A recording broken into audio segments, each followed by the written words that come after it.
पुढली बातमी मुंबईकरांसाठी महत्त्वाची। बीकेसी वांद्रे स्थानकाच्या दिशेने जाणाऱ्या नागरिकांना गेल्या 2 दिवसांपासून मोठ्या वाहतूक कोंडीचा सामना करावा लागतोय।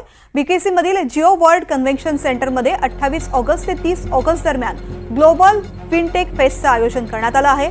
30 ऑगस्ट रोजी पंतप्रधान नरेंद्र मोदी या कार्यक्रमाला उपस्थित राहणार आहेत। त्याशिवाय जगभरातील मोठमोठी व्यक्तिमत्व या कार्यक्रमाला उपस्थित राहतील। त्यामुळे या भागामध्ये मोठी गर्दी अपेक्षित आहे।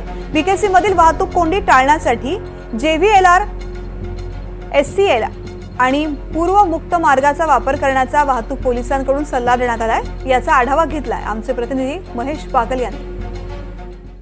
मुंबईकरांसाठी अतिशय महत्त्वाची बातमी आहे। जर मुंबईकर प्रवास करत असतील आणि खास करून ते बीकेसीच्या ठिकाणी जर प्रवास करत असतील तर त्यांनी आता वेळी सावध होऊन पर्यायी मार्गाचा वापर करायला पाहिजे। कारण गेले 3 दिवस म्हणजेच 28 ऑगस्ट ते 30 ऑगस्ट या दरम्यान मुंबईतल्या बीकेसी परिसरातील जिओ सेंटरमध्ये ग्लोबल फिनटेक हा कार्यक्रम होतोय।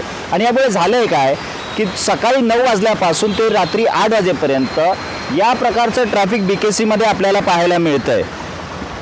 30 ऑगस्ट रोजी ग्लोबल फिनटेक या कार्यक्रमाला जो जिओ सेंटरमध्ये होतोय या कार्यक्रमाला स्वतः पंतप्रधान नरेंद्र मोदी येणार आहेत आणि त्या अनुषंगाने या ठिकाणी ट्रॅफिकमध्ये काही बदल करण्यात आलेले होते, ज्याचा परिणाम या बीकेसीच्या रस्त्यावर मोठ्या प्रमाणात बंपर टू बंपर ट्रॅफिक पाहायला मिळतंय।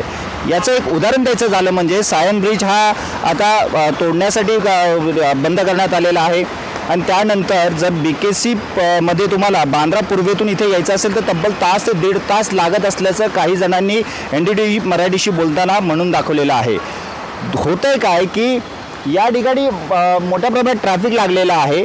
ज्या ठिकाणी 15 ते 20 मिनिटं लागत होती त्याच ठिकाणी आता तास ते सव्वा तासाचा प्रवास हा घडत असल्याचं इथल्या जे रिक्षा ड्रायव्हर असतील किंवा इतर नागरिक असतील या सगळ्यांनी सांगितलेलं आहे। आता काही रिक्षा ड्रायव्हरशी बोलण्याचा आपण प्रयत्न करूया की नक्की त्याला किती वेळ लागतोय, कितना टाइम लग रहा है, अभी कितने बजे निकले थे आप बीकेसी में आए और कितना टाइम लग रहा है? 1 घंटा हो गया, 1 घंटे के ऊपर हो गया, यहाँ खड़े रह गए। अभी भी कोई ऑप्शन नहीं है, सिग्नल बंद हो जाता है 2 मिनट में।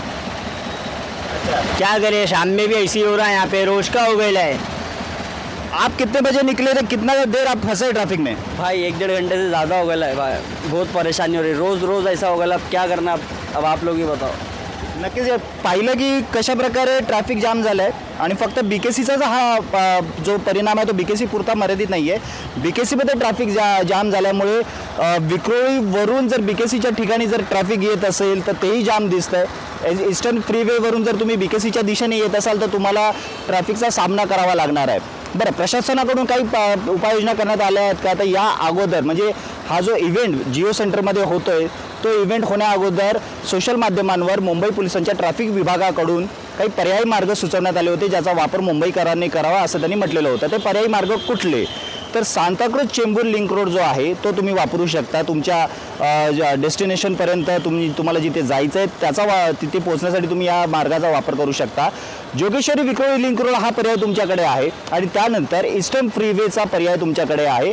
या 3 मार्गांचा वापर करून तुम्ही तुमच्या ठिकाणी पोहोचू शकता। मात्र हे जर ट्रॅफिक तुम्हाला टाळायचं असेल आणि जो त्रास जो आहे तो जर तुम्हाला टाळायचा असेल तर तुम्हाला या 3 पर्यायी मार्गांचा वापर करावा लागेल। कारण बीकेसीचं ट्रॅफिक हे बीकेसीच्या बाहेर सुद्धा पाहायला मिळालेलं आहे। बंपर टू बंपर ट्रॅफिक लागलं असल्यामुळे एकंदरीत प्रवाशांना आणि वाहन चालकांना मोठा त्रास सहन करावा लागतोय। NDTV मराठीसाठी मी महेश बागल, मुंबई।